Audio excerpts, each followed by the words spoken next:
ជំរាបសួរពុកម៉ែបងប្អូនទាំងអស់គ្នាថ្ងៃនេះខ្ញុំនាំអារម្មណ៍ពុកម៉ែបងប្អូនទាំងអស់គ្នាមកមើលស្ថានភាពសាលារៀនរបស់ខ្ញុំនៅថ្ងៃទី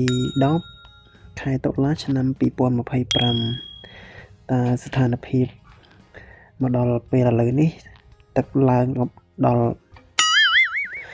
ដល់កម្ពស់ប្រមាណហើយបងប្អូនដល់សាលាត្រឹមណាហើយបាទយើងមើលពីលើទៅបាទដែលខ្ញុំថតចេញពីលើមកយើងមើលសាលារបស់យើងវាដូចជានៅកណ្ដាលកោះចឹងបងប្អូនទាំងគ្នាមើលជុំវិញមានសិតតែទឹកហ្មងបងប្អូនបាទមានសិតតែទឹកបាទហើយនេះជាស្ថានភាពនៅខាងមុខសាលាបងប្អូនដែលសាលារបស់យើងមានទីទួលសុវត្ថិភាពដែលគម្រោងអភិវឌ្ឍឃុំគាត់បានចាក់ឲ្យសាលាបាទហើយនេះខាងមុខសាលាបងប្អូនទាំងគ្នាបាទស្ថានភាពទឹកនេះគឺមិនទាន់ស្រកហើយក៏មិនទាន់នេះដែរបងប្អូននឹងដែរគឺវានៅតែបន្តឡើងបងប្អូនហើយសាលារបស់យើងនេះនៅសល់ប្រហែលជា1ម៉ែត្រ5 6ហ៊ុនហ្នឹងគឺលិចដល់លើសាលាហើយបងប្អូនបាទហើយទឹកនេះគឺឡើងរហូតបងប្អូនទាំងគ្នាបាទ Oh no ហើយនេះខាងមុខសាលារបស់យើងបាទនេះជាកម្មចដើរឡើងបាទសម្រាប់ឲ្យក្មេងៗសម្រាប់ឲ្យលោកគ្រូអ្នកគ្រូឡើងចេញចូលបងប្អូនទាំងគ្នាបាទហើយសាលារបស់យើងក៏មានដើមជាប្រភេទដើមច័ន្ទគិរីអ្នកខ្លះទៀតគេហៅដើមច័ន្ទគិរីបងប្អូនហើយអ្នកខ្លះទៀតគេហៅដើមអំពិលបារាំងបងប្អូនទាំងគ្នាបាទអំពិលបារាំងបាទហើយនេះជាប្រភេទដើមអំពិលបារាំងដែលយើងដាំរយៈពេល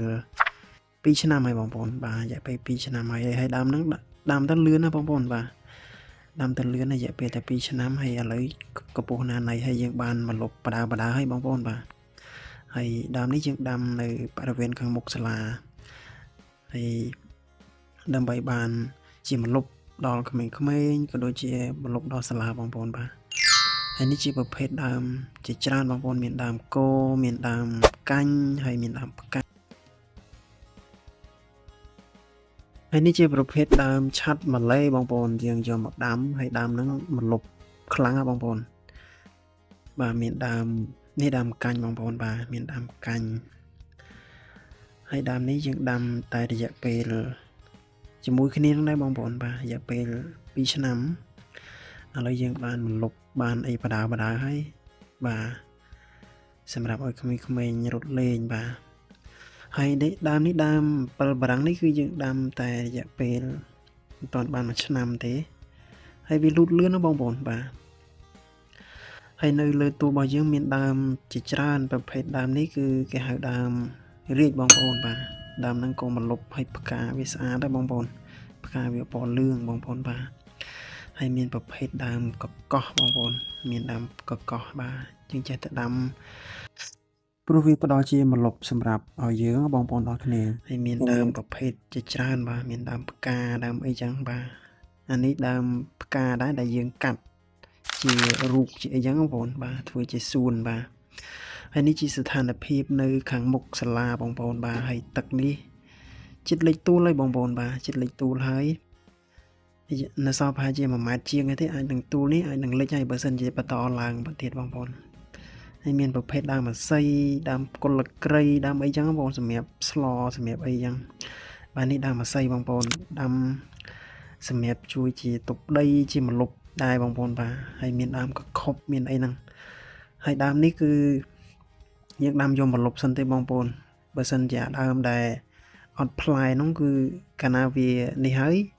វាមានម្លប់មានអីហើយយើងកាប់ដើមកខុបនឹងចោលអញ្ចឹងណាបាទយើងកាប់ដើមកខុបនឹងចោលហើយនេះជាប្រភេទដើមរាជបងប្អូនយើងដាំរយៈពេល2ឆ្នាំដូចគ្នាដែរជាមួយនឹងដើមច័ន្ទគិរីដើមអីហ្នឹងបាទហើយអត្ថប្រយោជន៍ដើមឈើច្រើនណាស់បងប្អូនវាជួយទប់ខ្យល់ទឹកជំនន់ជួយទប់ផ្ទះទប់អីរបស់យើងបងប្អូននៅពេលដែលហើយឥឡូវយើងមានបញ្ហាជាច្រើនសម្រាប់បងប្អូនអរគ្នាដែលខាងនេះគឺទឹកជន់លិចអីហើយលលោកវាយលោកអីហ្នឹងគឺដើមឈើវាអាចជួយទប់បានអញ្ចឹងបងប្អូនហើយបងប្អូនតោះគ្នារក្សាបើមិនបានដាំទេរក្សាដើមជាប្រភេទដើមនៅតំបន់ខាងយើងអញ្ចឹងបងប្អូនមានដើមរៀងដើមត្អួដើមអីហ្នឹងយើងចេះរក្សាវាទៅកុំកាប់វា យើងរក្សាវាទៅវាអាហ្នឹងយើងមិនអាចដាំនៅលើទួក៏ខ្ញុំដាំដែរប៉ុន្តែដើមហ្នឹងវាដូចវាអត់មានដីកំណើតវាដីពីធម្មជាតិវាហ្មងដាំពិបាកបងប្អូនវាយឺតណាតើតែវាដុះពីធម្មជាតិវាហ្មងបានលឿនអញ្ចឹងបងប្អូនហើយយើងរក្សាវាទៅវាជួយការពារផ្ទះរបស់យើងពីខ្យល់កន្ត្រាក់ខ្យល់អីដែរបងប្អូនហើយយើងទុកវារយៈពេលថា 3-4 ឆ្នាំហ្នឹងវាដុះលឿនណាបងប្អូនតាមធម្មជាតិរបស់វាសម្រាប់វីដេអូស្ថានភាពសាលានេះមានតែប៉ុណ្្នឹងទេបងប្អូនកុំភ្លេចជួយចុច like share ហើយនិង subscribe ដើម្បីទទួលបានវីដេអូថ្មីៗបាយទាំងអស់គ្នាសុខភាពល្អសុខភាពទាំងអស់គ្នា